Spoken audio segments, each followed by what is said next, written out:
كم من فئة قليلة غلبت فئة كثيرة بإذن الله. We have been in the war, we have fought the war, we have seen very serious situation. At the end of the day, once you are facing the enemy and the matter is of life and death for you, the only connection which is in your mind is your connection with Allah subhanahu wa ta'ala. We have experienced it on the ground. Gallantry, valor, courage, guts, belief.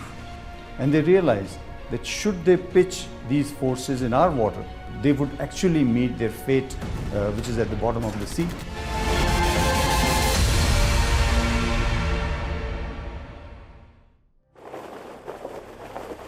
The creed of the Pakistan Armed Forces is not just a motto.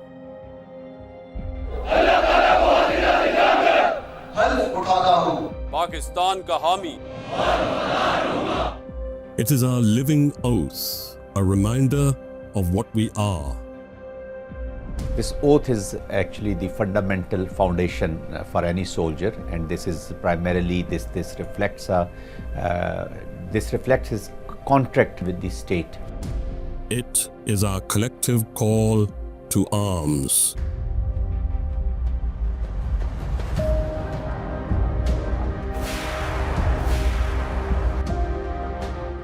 It rests on the unshakable bedrock of faith in Allah. It is bolstered and strengthened by our trust in the Divine. The very foundation of this country, Pakistan, is also based on La ilaha illallah Muhammad Rasulullah. So whatever he is doing for the state, the contract which is signed with the state, in fact, it is directly contract with the Allah subhanahu wa ta'ala. And it is expressed by our willingness to give up all for our nation. This is our lifeblood. It flows in the veins of every soldier who guards this sacred soil.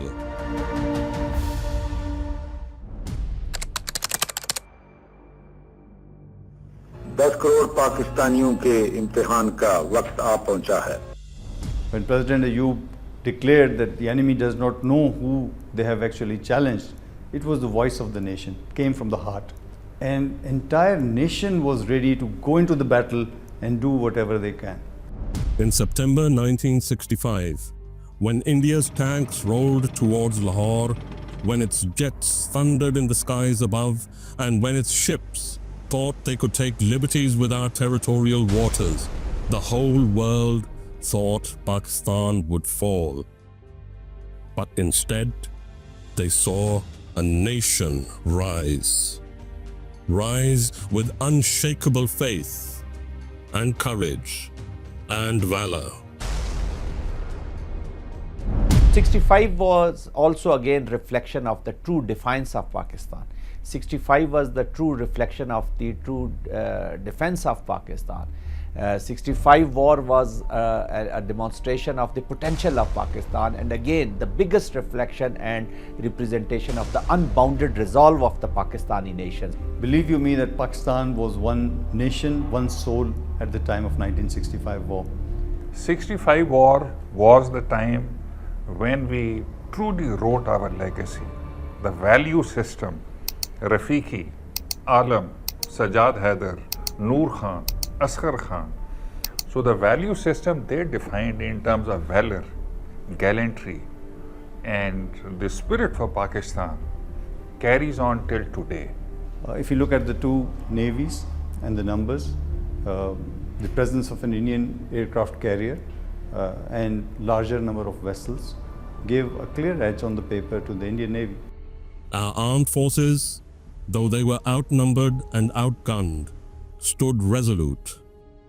Every soldier of Pakistan, whether he of that era or the present era, it's his great wish that Allah may subhanahu wa ta'ala may provide an opportunity to fight this enemy, the enemy of Islam and the enemy of Pakistan, that is India. So the soldiers, they really take this opportunity as a prized moment in their life. Coordinator Dilawar, who was the flight commander of number 14 squadron, He's walking to the aircraft, air defense alert hut, and this rookie flying officer, he says, sir, we will be outnumbered, there will be many aeroplanes. So he takes a puff and he says, Mundia, fair ki hoya, chal chaliye. And they gave great fight. But the conduct of the war was such that Indian Navy failed to venture out and even face Pakistan Navy.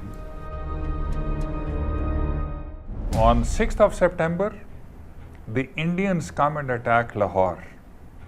And the moment we find out, now Sajjad Haider Saab from 19th Squadron Peshawar had gone for a close support mission to Cham Jodiya again. And he's given a call by Sakese radar that so-and-so leader proceed to Batapur. He says, where is Batapur? They say, go to Lahore, follow the road to Amritsar. And he goes and he finds the Indian Armored Division proceeding towards Lahore. And rest is history. General Harbaksh Singh, he says, the attack by Sajjad Haider formation was so crucial that Major General Naranjan Prasad, he left his jeep and was hiding on a sugar cane.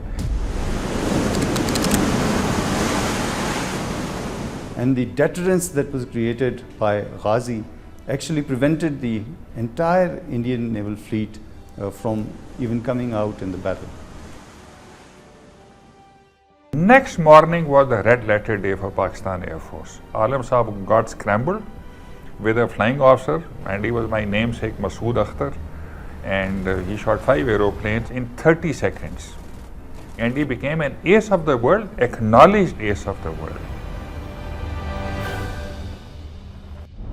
It was a flotilla of 7 ships led by our flagship PNS Babar, and these ships were sent out with a target to attack a radar station in Dwarka. The enemy had refused to come and face the challenge, and we wanted to draw out the enemy ships into the battlefield. There was an air station there and some HFDF facilities which were being used to launch air raids against Pakistan and Karachi specifically. So it was decided that we would target that air station and take out the radar station at Dwarka. This 7-ship flotilla, it went very close to the Indian shores, literally into their coastal waters, and used their main guns, the main armament we call them, for striking the target, and took it out completely. Pakistani soldiers, in spite of the meager resources and in spite of the cunning and surprised attack by India, they were able to defeat them. They were able to draw a lot of glory and pride from that war, and they were able to showcase to the whole world that this Indian are not capable of defeating Pakistan. So it was a great manifestation of the capacity, capability, and most importantly the will of the nation, which was demonstrated to counter India. Lahore was saved. Pakistan's honor lifted higher than the skies that our enemy tried to dominate foolishly. That day proved a truth that endures. This was not just a war of the armed forces, this was a war of the entire Pakistani nation coming together as a single force. Wars are won not by numbers. They are won by an indomitable spirit. They are won by courage, through sacrifice as an article of faith. And this spirit wasn't restricted to that day 60 years ago. We saw it returned and rejuvenated in Operation Bunyanul Marsus. India have launched Operation Sindoor against Pakistan. Multiple strikes we've been given to understand have taken place. When India's foolhardiness prompted it once again to test our sovereignty, Pakistan's response was breathtaking. As to what happened, same thing. Heavily outnumbered, 70 plus versus 30, but we again wrote history. In first defensive maneuver, in first 20 to 30 minutes, you made such a huge military irrelevant. Their air force was down for 2 days. It was measured and calculated, precise. It was overwhelming. So when on 6th and 7th, when this skirmish took place, the air staff saw a small build-up taking place somewhere close to 11 o'clock. Around 12 o'clock, there were 70 aeroplanes in the east, plus and 30 on our side. Once again, they had brought the TSR matrix in their favor: time, space, relative strength. Air Chief Marshal Sidhu said, defensive counter-air till such time that there is a declared war. And declared war is when an aeroplane or a missile or a projectile flies across our borders. So around 12 till 12:30, he remained defensive counter-air. We didn't want to open a war. So that is the time the first projectile flew towards Bahawalpur. That is the first time when Sidhu said, go full offensive counter-air, meaning thereby, had he decided once the 70 versus 30 plus minus had amassed, had he said go offensive, they may not have been able to launch even their air-to-surface weapons. And then there was a BVR, beyond visual range missile war, that went on for an hour plus minus. That's a record. This is going to be studied as a case study for decades, I think, and already has been. Pakistan claims it has shot down 5 Indian fighter jets. Well, there's growing evidence that India lost prized fighter jets during strikes on Pakistani-controlled territory. These are the French-made fighter jets. Pakistan should take pride in the fact that they were able to shoot them down. I said, that's not good. That's a lot of jets, you know. $150 million planes were shot down. Alhamdulillah, we have the will, capacity and capability to protect our sovereignty and territorial integrity. And we are all well aware of the ways and means to do it. Now you just wait for our response. Bismillahirrahmanirrahim. Today on 10th May, at the time of Fajr, we have given a strong punch to a coward enemy. Pakistan says the country has launched a retaliatory military operation against India. We have seen this pattern of strikes in the morning, then retaliatory strikes at night. It is hard to imagine from this moment where I stand that New Delhi won't want to respond. घबराहट एक तो लोगों की नजर आ रही है क्योंकि तमाम एयरबेस ध्वस्त होते हुए नजर आ रहे हैं, आग के गोले में बदले हुए नजर आ रहे हैं. India, according to Pakistan, reached out to Secretary Rubio, reached out to the Saudis, reached out to the Turks, reached out to others to find a diplomatic off-ramp, got engaged after that onslaught in diplomacy. Within about 5 hours, it was done. It was done. Now, maybe it starts again. I don't know. I don't think so, but I'll stop it. Unity held the line. Sacrifice gave it strength. And Pakistan's defense stood unshaken, proving to be the iron wall that no enemy could breach, let alone break. Today, the battlefield is a changed place. India no longer populates it with tanks and planes. It infuses terrorism, fans and stokes extremism. It employs every stratagem of fifth-generation warfare.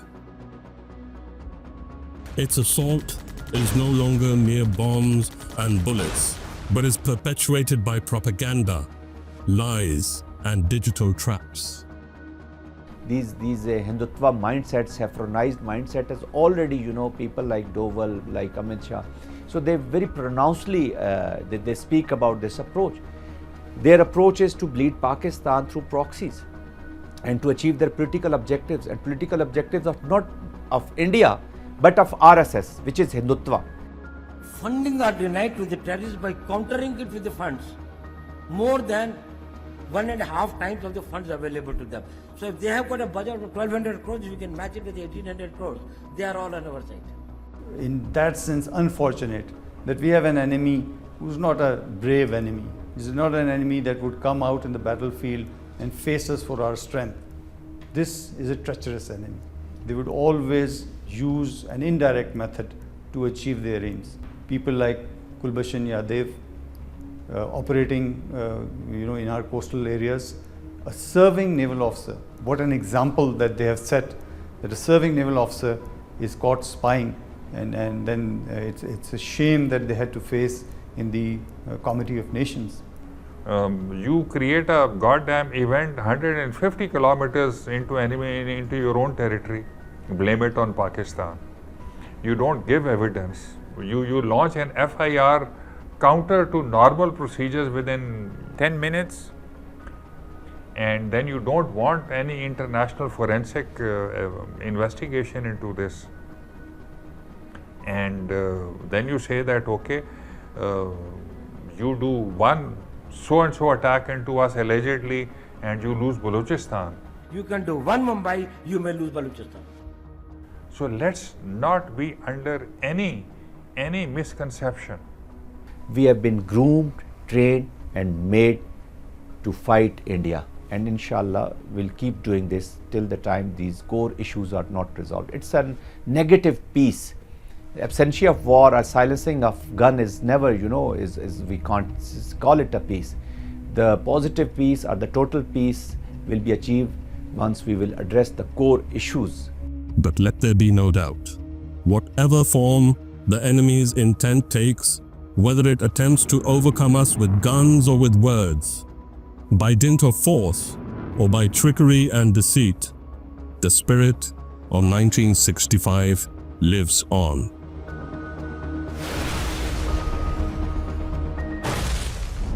The nation can be told that Pakistan Air Force and inshallah Pakistan Army and Pakistan Navy will not let them down.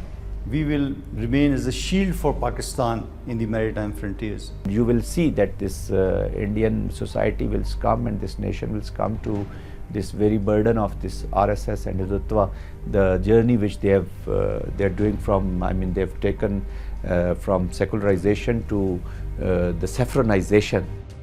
It lives on in our soldiers. It lives on in our people. It lives on within every one of us. And that is why, should India ever attempt to repeat its mistakes and try to harm our motherland, our response will be ruthless. It will be unforgiving, absolute. Every act of aggression will be answered. No enemy will ever find Pakistan weak or wanting. This is our sacred promise. Pakistan will remain steadfast, resolute, forever sovereign, for now and for all times to come. Pakistan हमेशा जिंदाबाद, हमेशा जिंदाबाद, हमेशा जिंदाबाद.